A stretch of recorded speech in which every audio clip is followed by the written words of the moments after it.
Thank you, conference. Thank you. Thank you, conference. If he thinks that bothers me, he doesn't know me.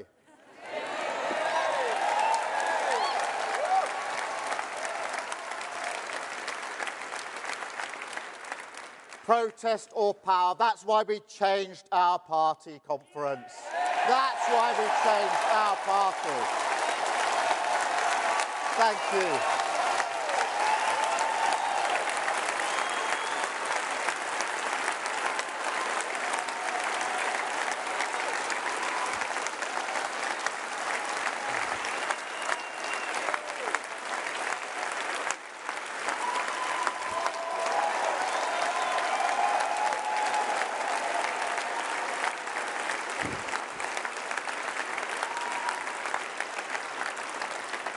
And it was just as well it was me, because my wife's dress is really beautiful. Thank you, Marie, for those words. My mum would have loved to have been here and to have heard you saying those words. Thank you so much for doing me that honour. And thank you, conference.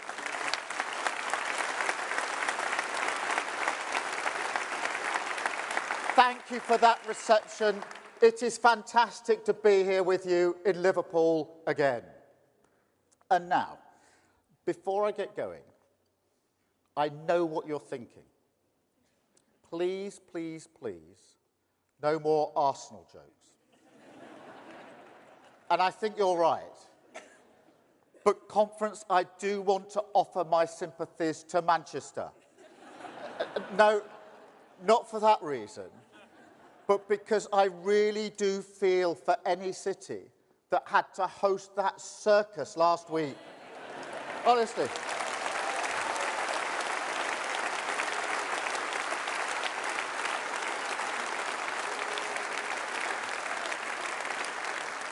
What can you say about a Prime Minister who goes to Manchester to cancel Manchester's train line?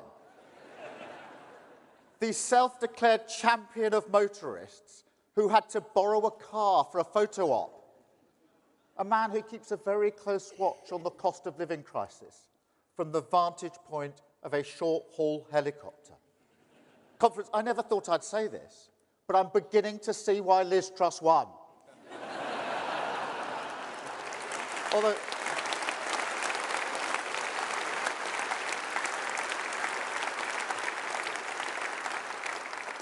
Although I still think we'd have been better off without lettuce, actually.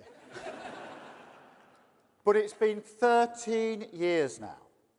And what does Britain have to show for it? Where is their minimum wage? Where is their Shore Strike? Crime down by a third. More students than ever.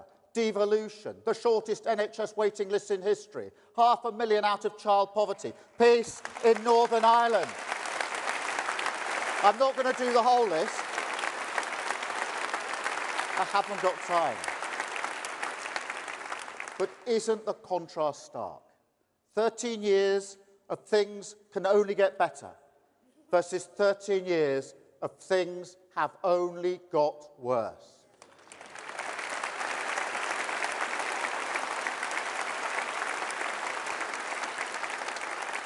Conference, this is what we have to fight. The Tory project to kick the hope out of this country, drain the reservoirs of our belief. That's why I started with our achievements. I wanted to remind everyone that there was a time, and it wasn't that long ago, when questions such as, is Britain destined for decline, would have felt ridiculous even to ask. And I have to warn you, our way back from this will be hard. But know this, what is broken can be repaired. What is ruined can be rebuilt. Wounds do heal. And ultimately, that project, their project, will crash against the spirit of working people in this country, and they are the source of my hope.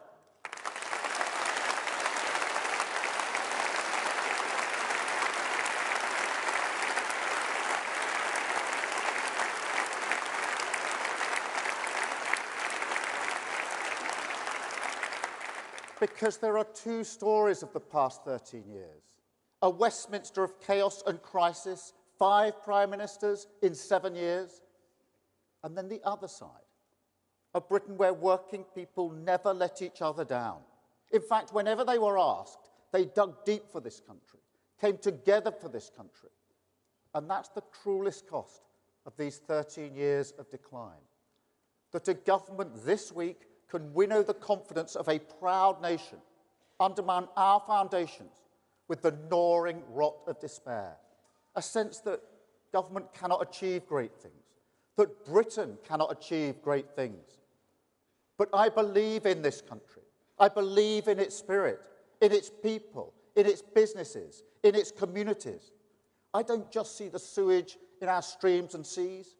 I see the volunteers, people who love their community, standing up to fight for clean water.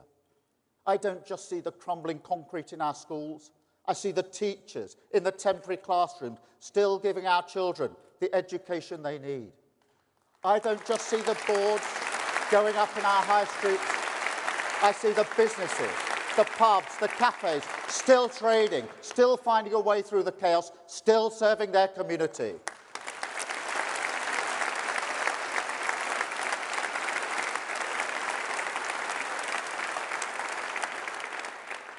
That's the real Britain conference.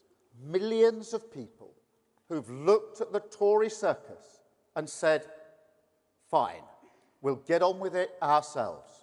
And I say, let's stand with them. Give them the government they deserve. Turn our backs on never-ending Tory decline with a decade of national renewal.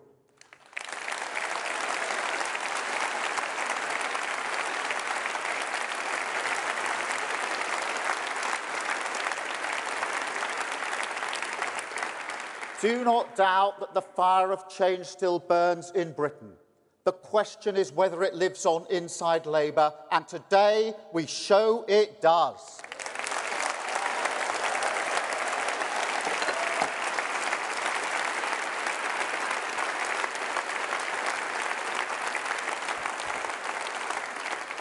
Today we turn the page, answer the question, why Labour? With a plan for a Britain built to last, with higher growth, safer streets, cheap British power in your home, more opportunity in your community, the NHS off its knees, a Britain with its future back.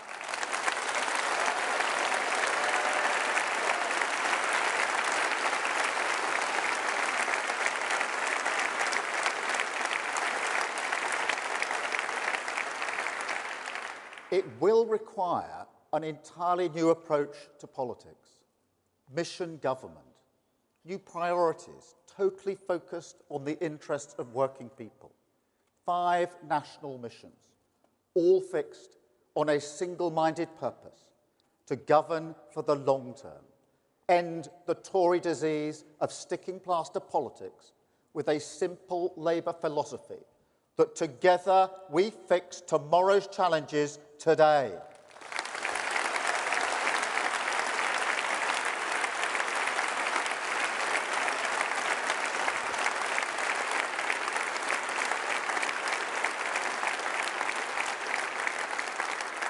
And conference, this new path can only be walked by a new party, a changed Labour Party, no longer in a role to gesture politics, no longer a party of protest, a party of service.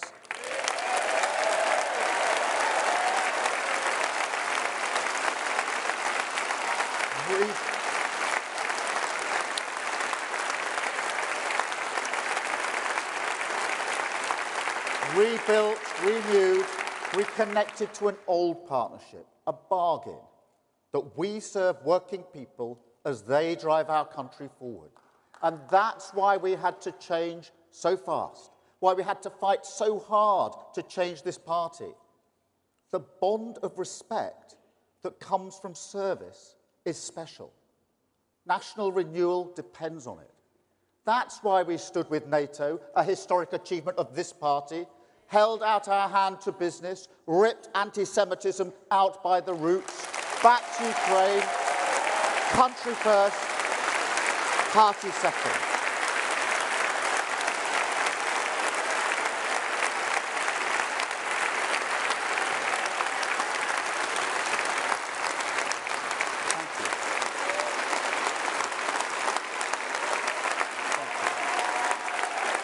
Thank you, conference. Thank you.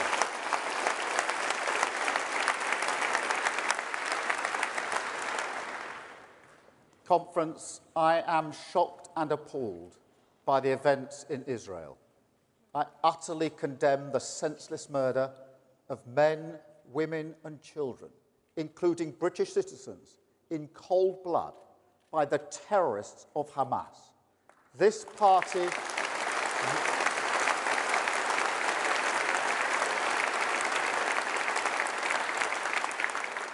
This party believes in the two-state solution, a Palestinian state alongside a safe and secure Israel. But this action by Hamas does nothing for Palestinians, and Israel must always have the right to defend her people.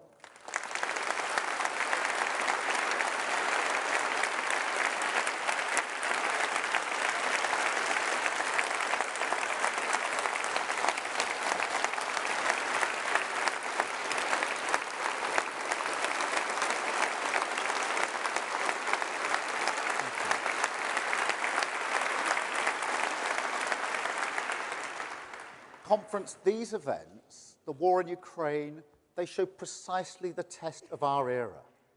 The world is becoming a more volatile place.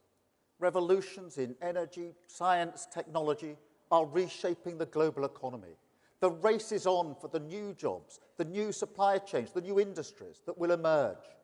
Climate change is a recipe for instability. We've seen that on our TV screens all summer. Terrorism, the movement of people, criminal gangs who exploit their vulnerability. They're all challenges we must confront. And through all this, because of all this, democratic rules, democratic values, democratic certainties are under attack. A new age of insecurity, with fault lines that run right through the living standards of working people. But look, as we've seen throughout our history, where there is change, there is also possibility. Possibility in industry, in winning the race for the jobs of the future. Possibility in technology, innovations like gene editing that will save countless lives. Possibility in four nations, standing together, no longer distracted or divided. And possibility in working people, in parts of our country ignored, passed over, disregarded as sources of growth and dynamism, but with the potential ready to be unlocked. It boils down to this. Can we look the challenges of this age squarely in the eye, and amidst all the change and insecurity, find the hunger to win new opportunities and the strength to conserve what is precious? Because, conference, I tell you, that is what Britain needs, and that is what we must become.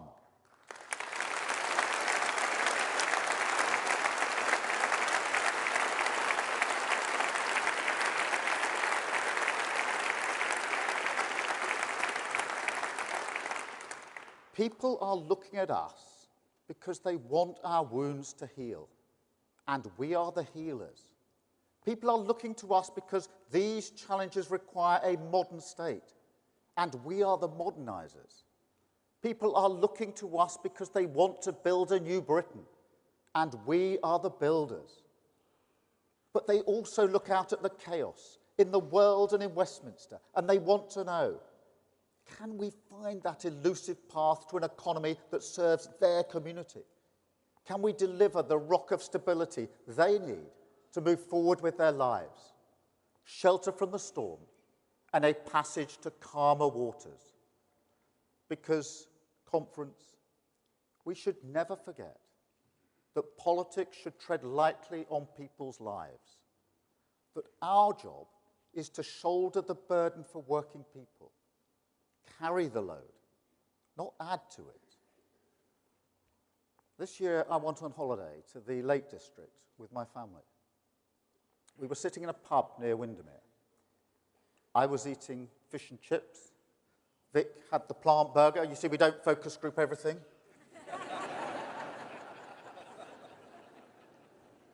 Anyway, we were sitting there. It was calm. It was beautiful. The Lake District never lets you down. I went there every year as a child with my family. And although she struggled so much to walk, my mum loved the lakes. So it was really special to share it with my kids. And if you can believe it, it was sunny. This summer. But the reason I remember it, the privilege of it, is because on my first day back from holiday, I was in a cafe in Worthing in Sussex, talking to people, and what one woman said really stuck in my mind. She was a single mum with 2 kids. And she said to me, it's survival mode. I can't think, oh, let's do something nice. There's no long-term planning, no thinking about the future. And I could see the hurt in her eyes as she told me. That's what this cost of living crisis does. It intrudes on the little things that we love, whittles away at our joy, days out, meals out, holidays, the first things that people cut back on. Picking up a treat in the supermarket, just to put it back on the shelf. Conference, we have to be a government that takes care of the big decisions, so working people have the freedom to enjoy what they love. More time.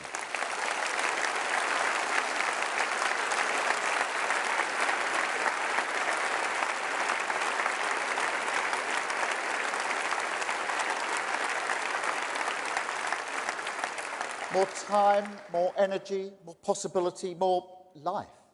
It could be football, fishing, or just a quiet time with your family. But we all need that conference. We all need the ability to look forward, to move forward, free from anxiety. That's what getting our future back really means.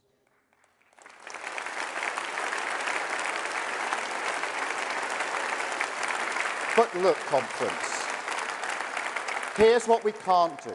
We can't take advantage, because it's exactly in moments like this, when people want change, need change, cry out for change, that the hope of the easy answer can prosper. And conference, we cannot be about that. Changing a country is like ticking a box. It's not the click of a mouse. Long-term solutions are not oven-ready. If you think our job in 1997 was to rebuild a crumbling public realm, that in 1964 it was to modernise an economy left behind by the pace of technology, that in 1945 to build a new Britain out of the trauma of collective sacrifice, then in 2024 it will have to be all three. All three.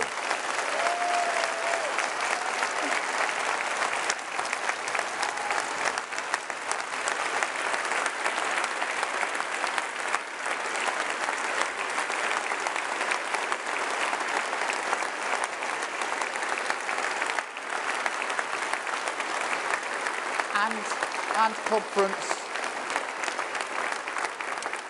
and at a time when our politics feels broken, when our public services are broken, our public finances wrecked, the Tory mortgage bombshell that's blown up the finances of millions.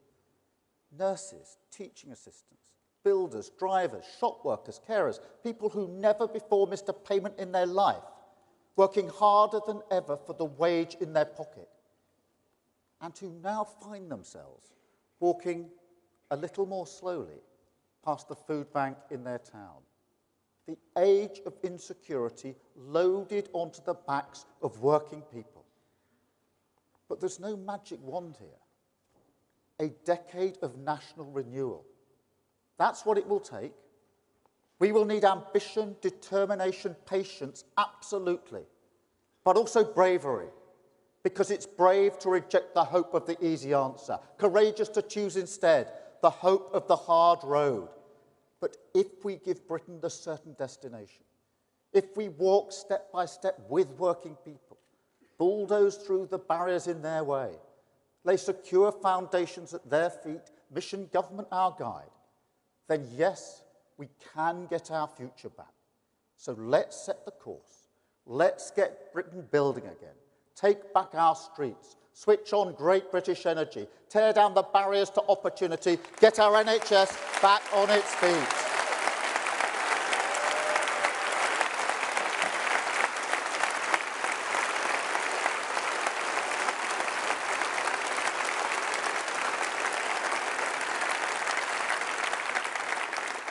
And today, another step along that road, an answer to the outrage that is 7.5 million people waiting for treatment on our NHS. People like Hamza Semakula. He's a semi-pro footballer who plays for Hendon in the Southern League. Last year, he tore his knee ligaments very badly, and that left him with a choice of paying £15,000 to go private or abandoning his career, his love, his joy. Now, Hamza actually crowdfunded his operation in the end. The British people dug deep and got him back on the pitch. And he's back in the goals as well. He scored in the FA Cup this season.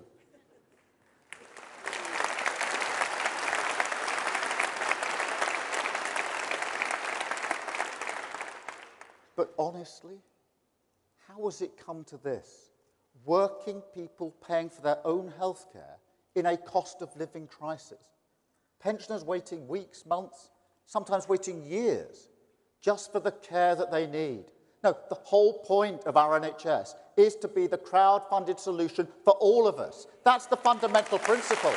And at the next election, it's on the line. The Conservative Party that brought our NHS to its knees will put it in the ground. We have got to get it back on its feet. Thank you, Conference.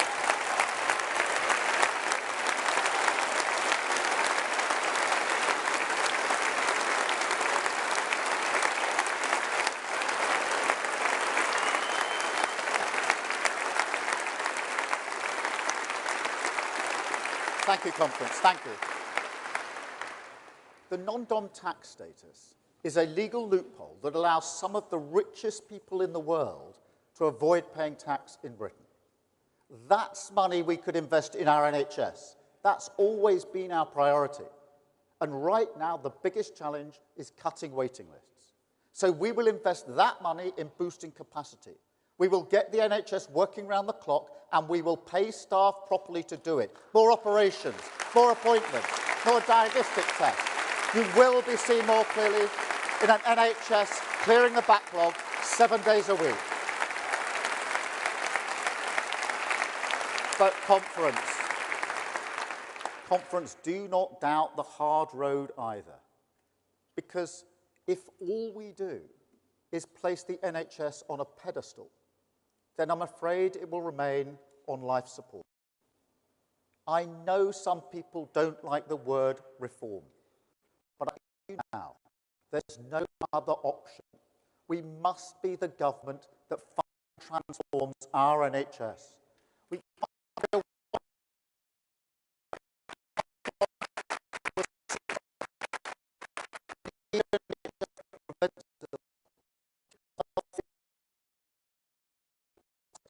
We must use technology to overhaul every aspect of delivery, move closer to communities, deploy the power of artificial intelligence to spot disease quickly, mental health treatment.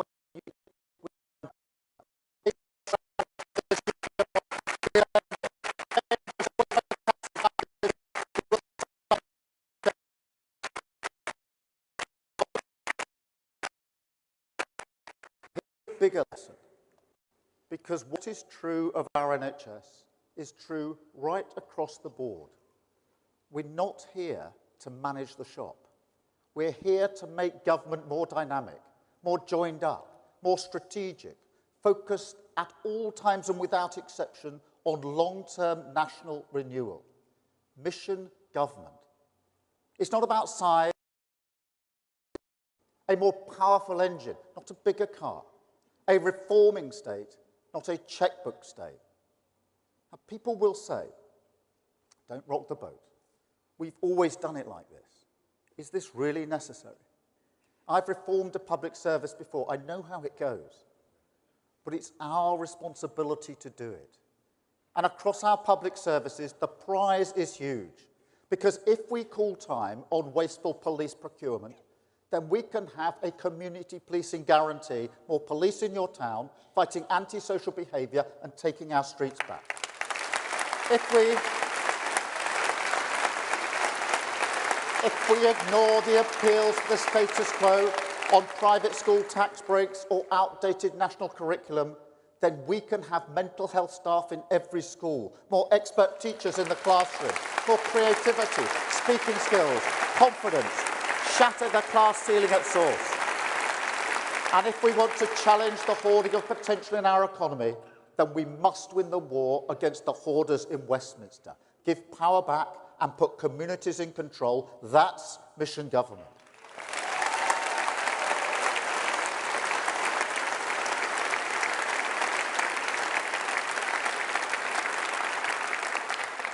But conference, it also has to be something more, a deeper bond, a partnership between people and politics that in our age, after these 13 years of decline, will be hard to renew.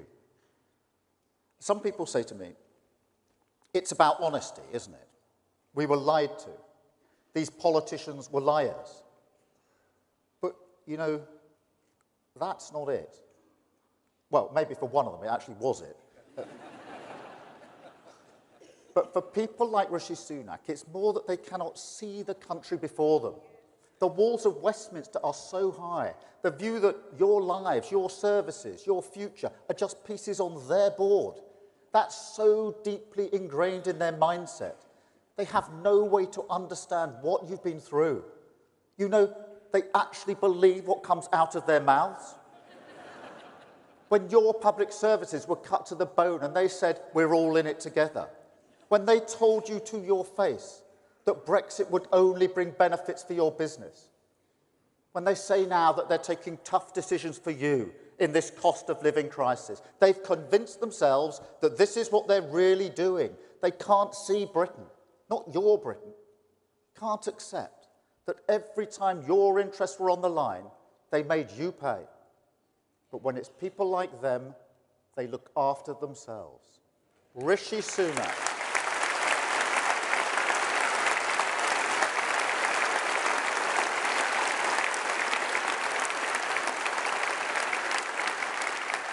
Rishi Sunak and the shallow men and women of Westminster, unable to see, unable to listen, unable to stand in your shoes and serve this country. And they won't change. They can't change. Couldn't even change during a pandemic. When our country came together to follow rules, rules that they set and they broke. Conference, my sister is a care worker. She was a care worker during the pandemic. 14-hour shifts, often overnight, unimaginable pressure. And the reward, a struggle every week, and I mean every week, just to make ends meet. But it's not just about that. It's also about respect. Working people never let each other down. And in the pandemic, the British people didn't let them down. The bond of respect was there. That's why we clapped. Britain knew exactly who was serving it in its time of need. And for me, that's the biggest frustration.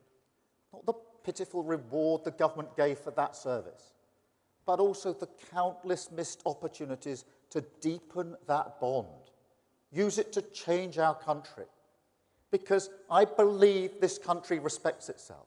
I believe the British people respect each other. And I believe that if people see that respect, see that service in their politics, then they commit to the mission of national renewal.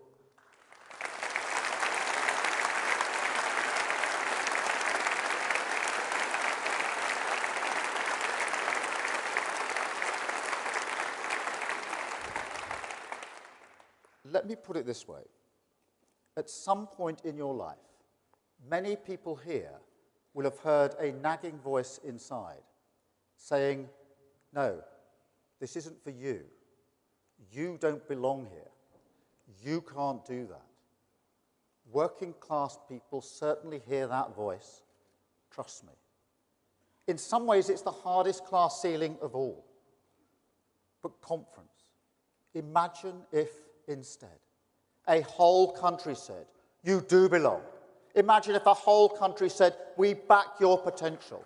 Imagine if a whole country commits properly to unlocking the pride you have in your community.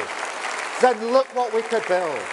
A country where every contribution is equally respected, where you don't have to change who you are just to get on, where whatever your background, you feel secure, valued, certain that things will be better for your children.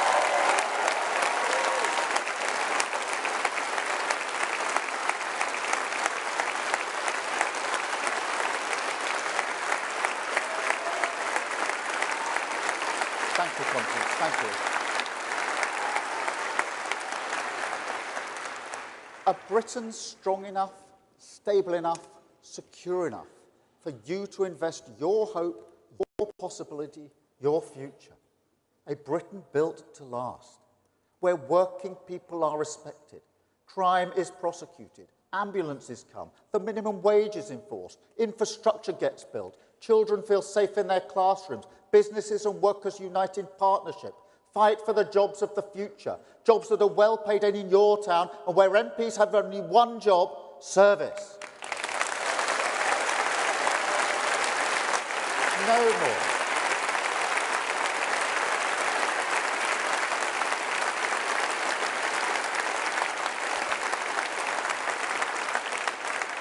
No more bonuses for people pumping sewage into our rivers. No more pensioners. No more pensioners freezing while energy firms make record profits. No more government contracts awarded by the back door. No more cleaners mocked as they scrub mess off the walls of illegal parties in Westminster.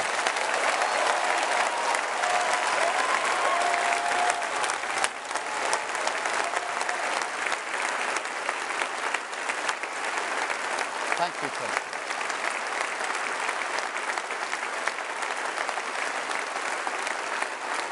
A future where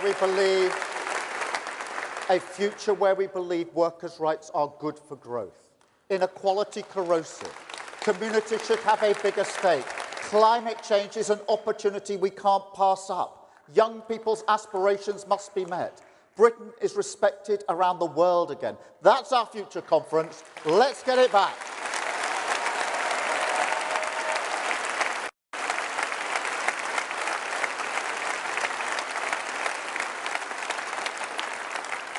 Because government can be a force for good.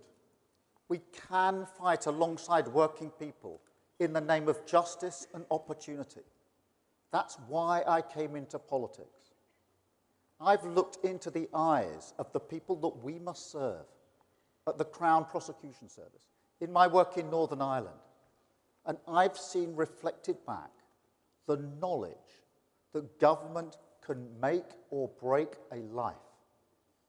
It's that responsibility that drives me on towards the reforms I know we must make, the Britain I know we must build. So let's get to work, because there is one barrier so big, so imposing, that it blocks out all light from the other side. A blockage that stops this country building roads, grid connections, laboratories, train lines, warehouses, wind farms, power stations. An obstacle to the aspirations of millions, now and in the future, who deserve the security of home ownership. A future hidden by our restrictive planning system. And Conference, we must bulldoze through it.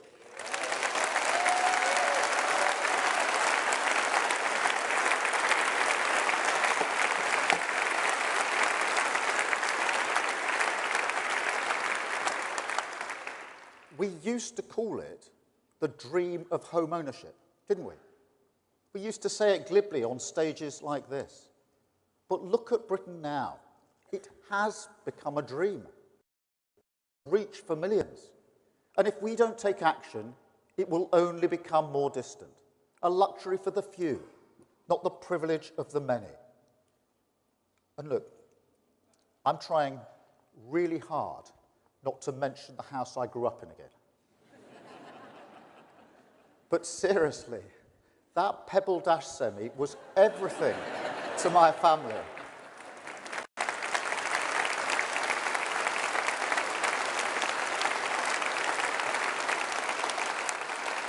It gave us stability through the cost of living crisis in the 70s.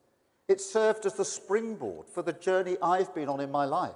And I believe every family deserves the same. To have made that aspiration harder for working people, that's been a disaster for our economy and for the unity of this country. So today we launch a new plan to get Britain building again, a signal of our determination to fight the blockers who hold a veto over British aspiration. No more land bankers sitting comfortably on brownfield sites while rents in their communities rise. No more councils refusing to develop a local plan because they prefer the backdoor deal. No more inertia in the face of resistance, and there will be resistance from people who say, no, we don't want Britain's future here. My message to them is this: a future must be built. That is the responsibility of serious government. And if we continually wash our hands of this task, we all end up in a rut, just like now. So it's time to get Britain building again. It's time to build 1.5 million new homes across the country. Opportunities for first-time buyers in every community. New development corporations with the power to remove the blockages. New infrastructure to support families and communities to grow. Roads, tunnels, power stations built quicker and cheaper. And a new effort to rewire Britain. The national grid moving faster, a lot faster, laying the cables our future prosperity needs. It's a future with more beautiful cities, more prosperous towns, new parks, green spaces, new public services, all aligned with our plan. And conference, sometimes the old Labour ideas are right for new times. So where there are good jobs, where there is good infrastructure, where there's good land for affordable homes, we'll get shovels in the ground, cranes in the sky, and build the next generation of Labour new towns.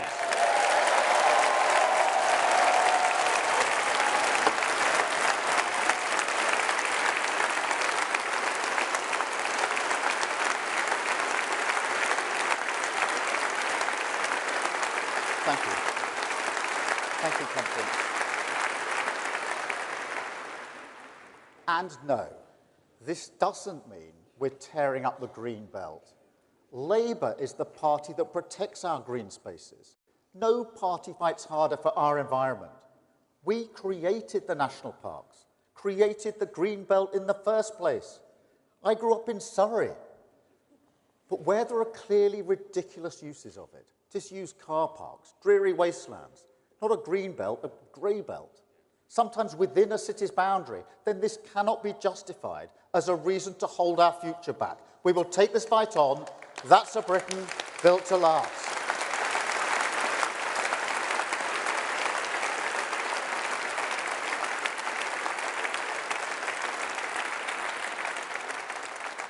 And here's why.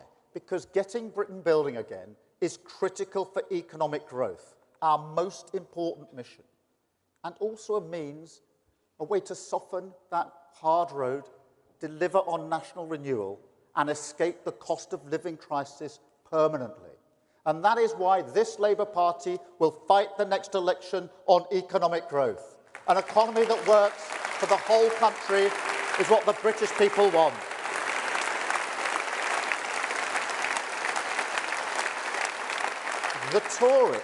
The Tories know that. They stood at this crossroads before, called it levelling up. But as soon as they counted their votes, they turned back. Back to the comfort of the easy answer. Back to the trickle-down nonsense that sees wealth trickle up and jobs trickle out. You cannot understate this.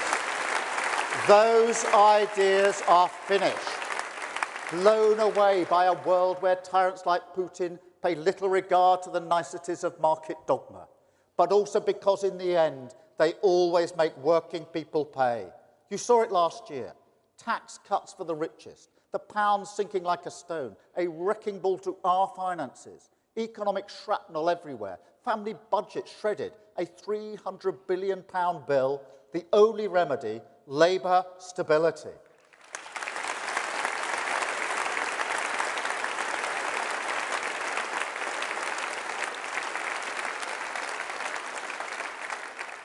You know, I never thought I would hear a modern Conservative Prime Minister say that 50% of our children going to university was a false dream.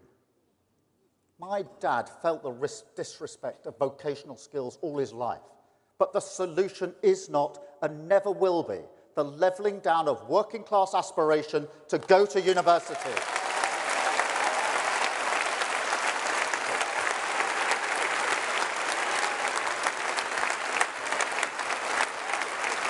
But conference.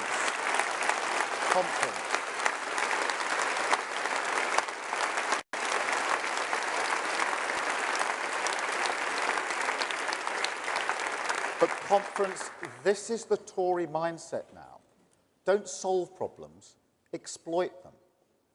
So if you are a Conservative voter who despairs of this, if you look in horror at the descent of your party into the murky waters of populism and conspiracy, with no argument for economic change. If you feel our country needs a party that conserves, that fights for our union, our environment, the rule of law, family life, the careful bond between this generation and the next, then let me tell you, Britain already has one, and you can join it. It's this Labour Party.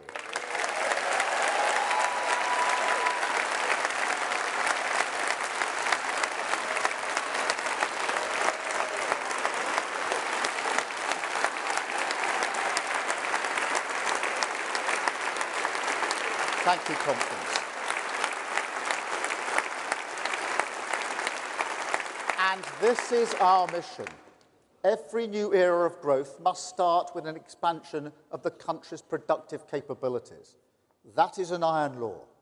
But what isn't an iron law is who that growth benefits. Back in the 80s, the Tories gave us the financial Big Bang, and we're still counting the cost. Wealth and opportunity concentrated in the hands of the few.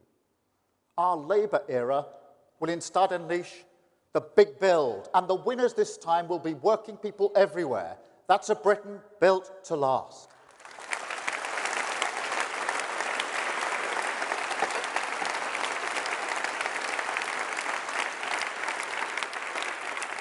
And conference, it is a new way.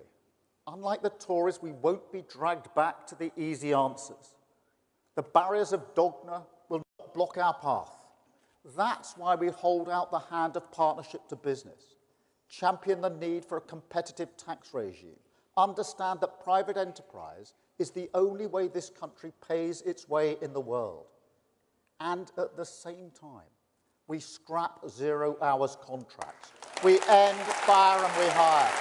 Make work pay with a real living wage and say unambiguously, this is good for growth.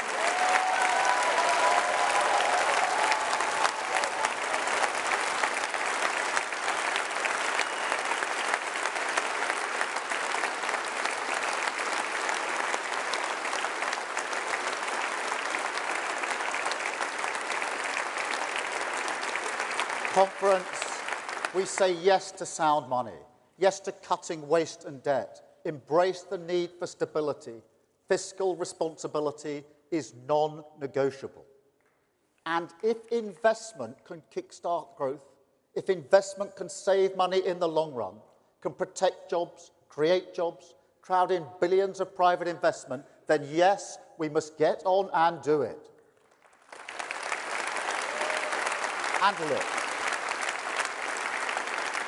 And look, business is ready to join us in this endeavour. I can't tell you how many conversations I've had with leading CEOs who tell me it's the chopping and changing, the sticking plaster politics, the chaos that is holding back investment in our country. That's why we'll set up the National Wealth Fund, work hand in glove with the private sector to rebuild this country. But as we share the risk, we must also share the rewards. So we will make sure that the British people retain a stake in our investments.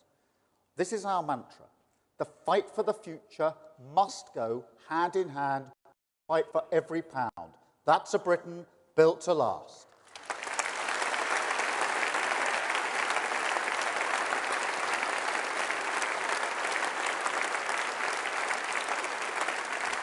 Not state control, not pure free markets, but a genuine partnership, sleeves rolled up, working for the national interest, worker and business, public and private, building a bridge from the jobs we must protect today to the opportunities we have to win for tomorrow.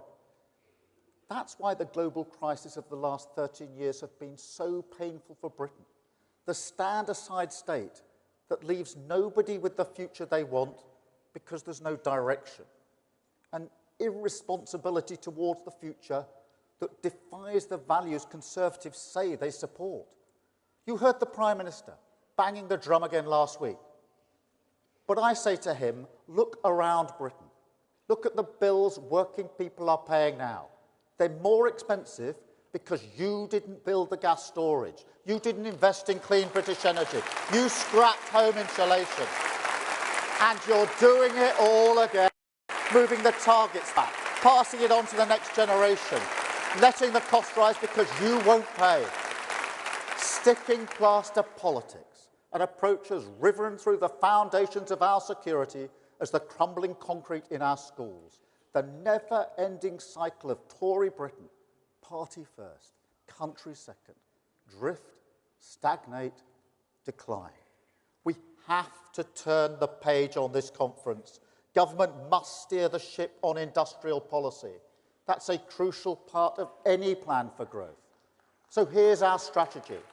Step one, our National Wealth Fund, standing with business, ready to invest in the critical infrastructure that we need, the battery gigafactories, the clean British steel, the ports that can finally handle large industrial parts, more growth, more demand, more jobs.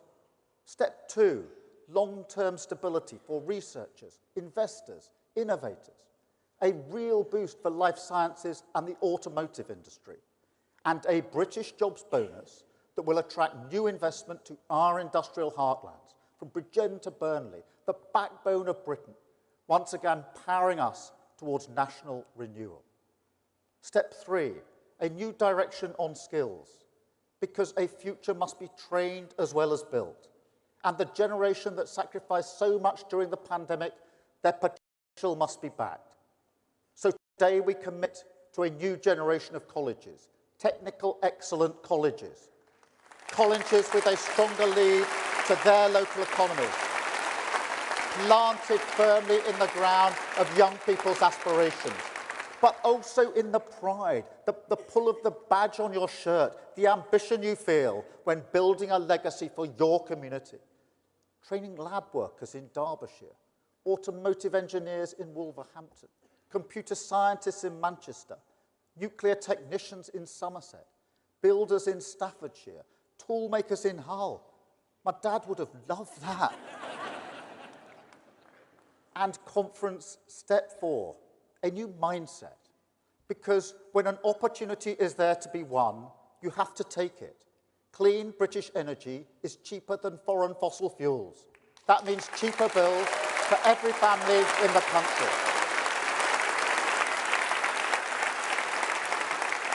But conference, also a chance to make us more competitive. Countries like America are using this gift to create manufacturing jobs, the like of which we haven't seen for decades. And they're not the only ones. So when Rishi Sunak says, row back on our climate mission, I say, speed ahead. Speed ahead with investment. Speed ahead with 500,000 jobs. Speed ahead with great British energy. A new energy company that will harness clean British power for good British jobs. a company that will be publicly owned conference and will be based in Scotland.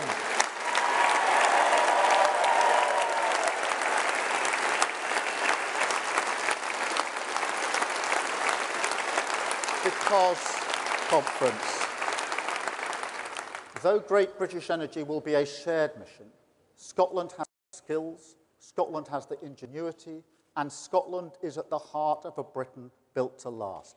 That's what the people of Rutherglen voted for.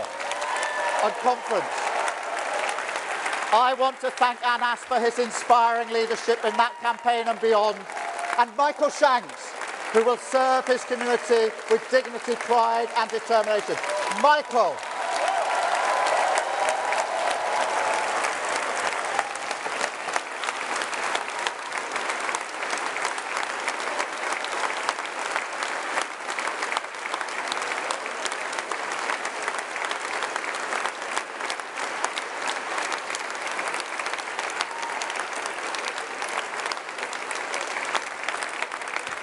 Conference, Scotland can lead the way to a Labour government, but be under no illusion. We must earn every vote. We must understand that the Scottish people are not just looking at us, they're also looking at Britain. The challenge of change remains. But nonetheless, for the first time in a long time, we can see a tide that is turning. 4 nations that are renewing. Old wounds of division, exploited by the Tories and the SNP, beginning to heal. So let the message from Rutherglen ring out across Britain. Labour serves working people in Scotland because Labour serves working people across all these islands. There's nothing more important, no distractions, no higher cause. That's who we stand for. What we stand for, our argument for Britain. An old partnership perhaps, but a flame now reignited to face a modern age of insecurity. A Britain once again united by the solidarity of working people, staring down the challenges of a more volatile world, fighting for our future together.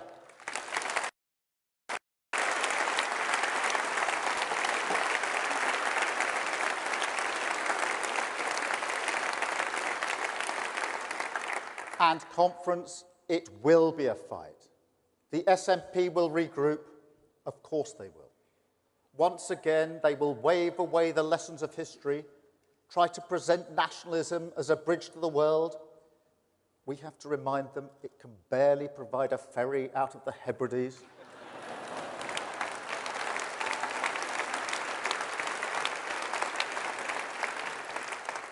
As for the Tories, I have to warn you, a party that has so completely severed its relationship with the future, that is prepared to scorch the earth just to get at us, they will be dangerous. Trust me, wherever you think the line is, they've already got plans to cross it. But they'll be up for the fight. They're always up for the fight to save their own skins.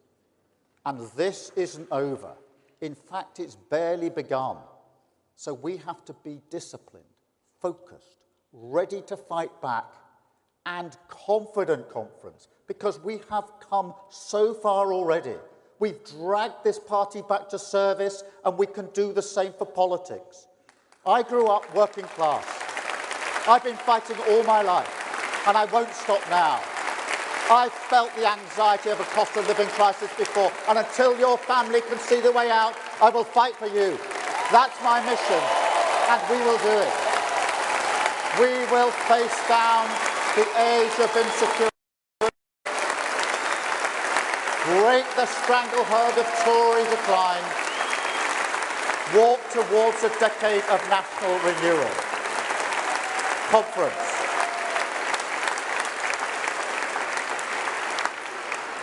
Why Labour? Because we serve your interests. Why Labour? Because we will grow every corner of our country. Why Labour? Because we have a plan to take back our streets, switch on Great British Energy, get the NHS back on its feet, tear down the barriers to opportunity and get Britain building again. A plan for a Britain built to last, a plan to heal the wounds, a plan to turn the page and say, in a cry of defiance to all those who now write our country off, Britain must, Britain can, Britain will get its future back. Thank you, Conference. Thank you, Conference. Thank you. Thank you.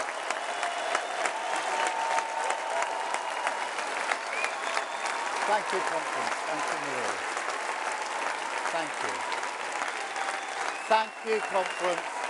Thank you, Conference.